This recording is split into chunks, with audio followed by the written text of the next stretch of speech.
नमस्कार विद्यार्थी मित्रांनो, स्वागत आहे तुम्हा सर्वांचं स्टडी हब या आपल्या शैक्षणिक यूट्यूब चॅनलमध्ये।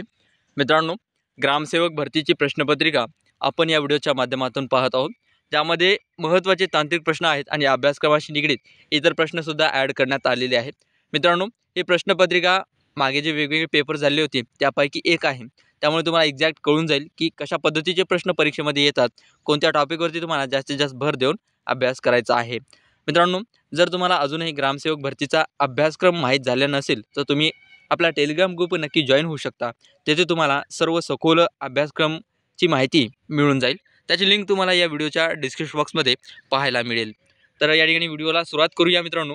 तत्पूर्वी चॅनलवर नवीन आले असाल तर चॅनलला सबस्क्राईब नक्की करा, कारण मित्रांनो आतापर्यंत आपण वेगवेगळ्या टेस्टच्या माध्यमातून सखोल अभ्यासक्रम कव्हर करण्याचा प्रयत्न केलेला आहे। त्याचा तुम्हाला नक्कीच परीक्षेमध्ये फायदा होईल। सखोल विश्लेषण आहे प्रत्येक टेस्टमध्ये। एक वेळेस चॅनलला भेट देऊन सर्व टेस्ट पाहू शकता। पहिला प्रश्न असा आहे, एखाद्या गावासाठी ग्रामपंचायत कोण जाहीर करतो? तर लक्षात घ्या मित्रांनो, प्रश्न अतिशय महत्त्वाचा आहे। एखाद्या गावाची प्रॉपर जर किमान लोकसंख्या पूर्तता होत असेल तर तेथे ग्रामपंचायती स्थापन करण्याचा अधिकार हा विभागीय आयुक्तांना असतो मित्रांनो। परंतु जर एखाद्या गावाची किमान लोकसंख्या कमी असेल तर तेव्हा एकापेक्षा अधिक जी खेडी आहेत ती एकत्र करून गट ग्रामपंचायती स्थापन करण्याचा अधिकार हा मात्र जिल्हाधिकारी यांना देण्यात आलेला आहे।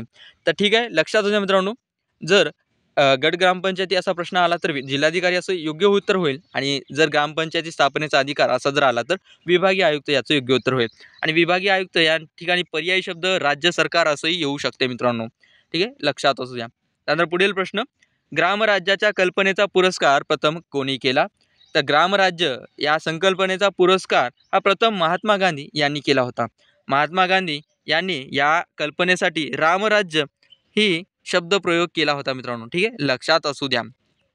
त्यानंतर पंडित नेहरू यांनी पंचायत राज हा शब्द प्रयोग केला।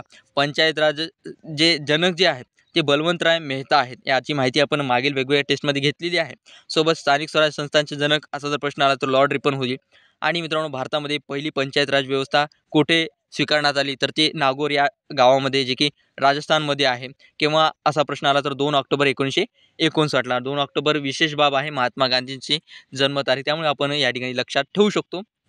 खालीलपैकी कशाची लागवड कोरडवाहू जमिनीत केली असता ते अधिक फायद्याचे व सोयीस्कर ठरते? तर पहा मित्रांनो, तिसरा प्रश्नाचं योग्य उत्तर आहे ऑप्शन क, फळझाडांची लागवड आपण कोरडवाहू जमिनीत केली असता अधिक फायदेशीर ठरू शकते। खालीलपैकी कोणते खत नैसर्गिक खत आहे? तर कंपोस्ट जे आहे मित्रांनो ते नैसर्गिक खत आहे। ग्रामीण विकास कार्यक्रमात ग्रामीण पातळीवर काम करणारा, जनतेचा मार्गदर्शक व तत्वज्ञ व मित्र अशी संज्ञा असलेली व्यक्ती पुढीलपैकी कोणती? तर याचं योग्य उत्तर आहे ऑप्शन अ, ग्रामसेवक। पुढीलपैकी कोणते पीक हवेतील नत्र घेऊन त्याचे जमिनीत स्थिरीकरण करू शकते? तर पहा मित्रांनो, जे मूग आहे ते हवेतील नत्र घेऊन त्याचे जमिनीत स्थिरीकरण करू शकते। त्यानंतर पाहूया पुढील प्रश्न,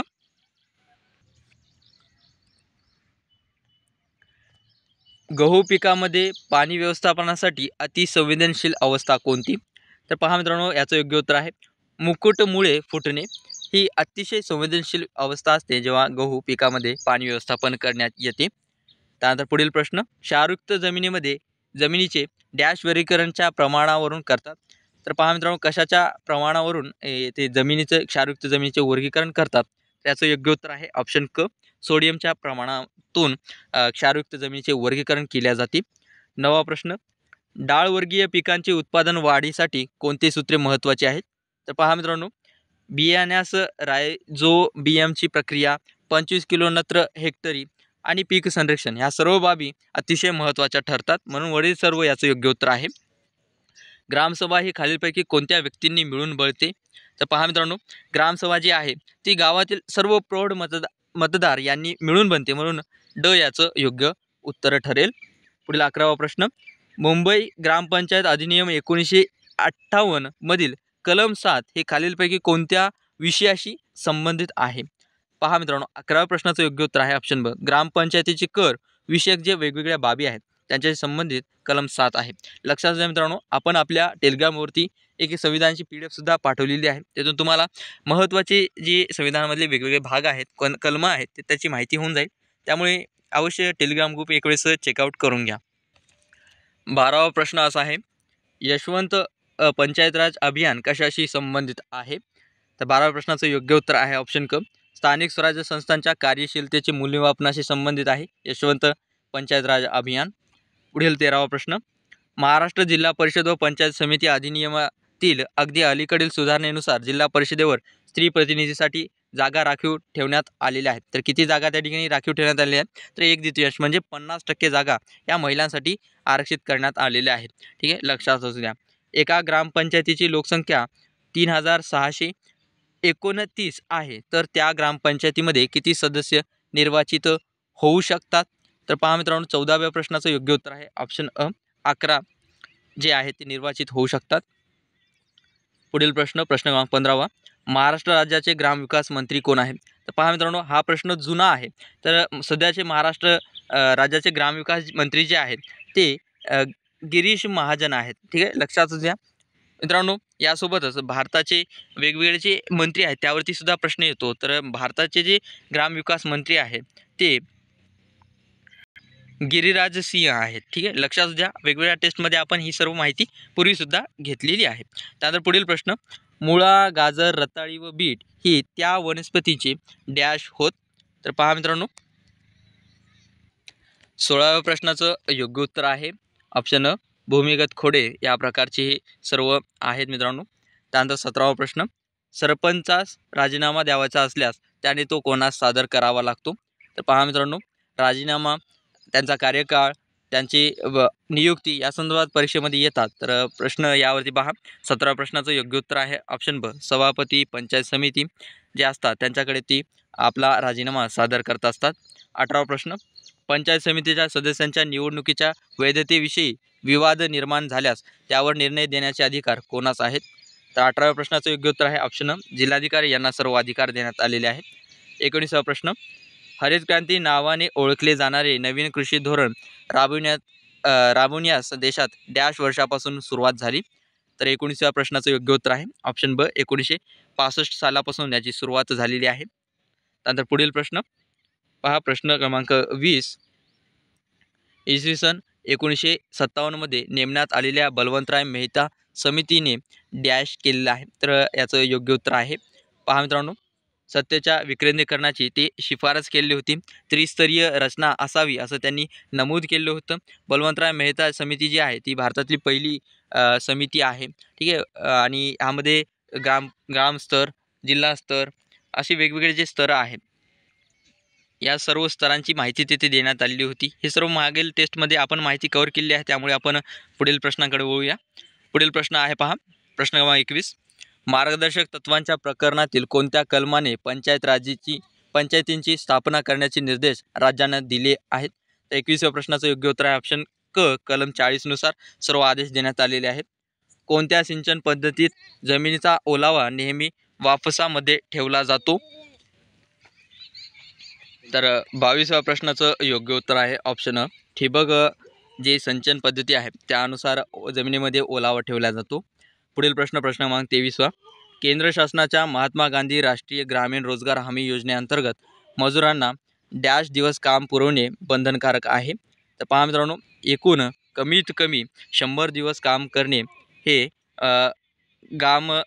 जी राष्ट्रीय ग्रामीण रोजगार हमी योजना आहे त्यानुसार मजुरांना 100 दिवस काम पुरवण्याचे या ठिकाणी बंधन करण्यात आलेले आहे. 24वा प्रश्न, डांगी ब्रीड हे मूळचे डॅश या राज्यातील? तर महाराष्ट्रामधलेच आहेत मित्रांनो डांगी ब्रीड.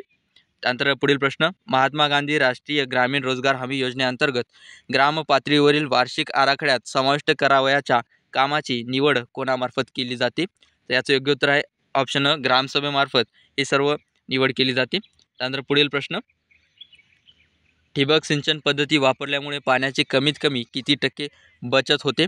तर 25% या ठिकाणी बचत होते ठिबक सिंचन वापरल्यामुळे. कोल्हापूर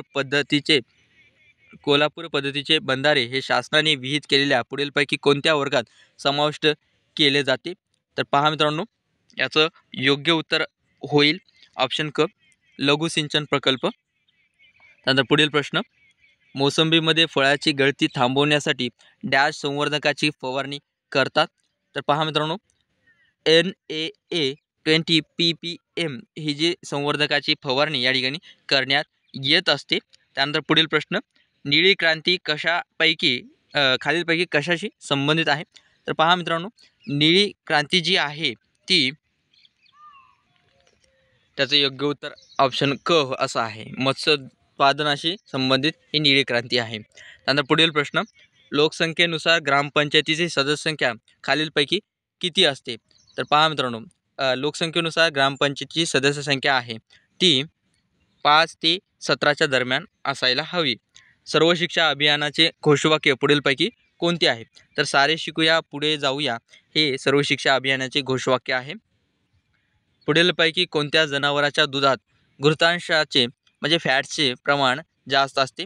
तर याचं योग्य उत्तर राहील ऑप्शन ब, म्हैस या जनाच्या दुधामध्ये फॅटचे प्रमाण हे जास्त असते. तर मित्रांनो, या व्हिडिओमध्ये आपण एवढे तांत्रिक प्रश्न आणि इतर जे प्रश्न आहेत ते या ठिकाणी पाहिलेले आहेत. जर ही टेस्ट आवडली तर या व्हिडिओला नक्की लाईक करा, आपल्या मित्रांसोबत अवश्य शेअर करा. इथून पुढे अशाच पद्धतीने वेगवेगळे तांत्रिक प्रश्नसुद्धा आपण पाहणार आहोत आणि परीक्षाची एक्सपेक्टेड टॉप प्रश्नांची सखोल माहितीसुद्धा वेळोवेळी घेणार आहोत. त्यामुळे चॅनलला नक्की सबस्क्राईब करून ठेवा, आपल्या मित्रांसोबत अवश्य शेअर करत चला. आणि मित्रांनो, वेगवेगळे जे टेस्ट आता आपण सोडवलेले आहेत ते एक वेळेस पाहून घ्या, त्याचा तुम्हाला नक्कीच परीक्षेमध्ये फायदा होईल. भेटूया पुढील टेस्टसोबत, तोपर्यंत धन्यवाद.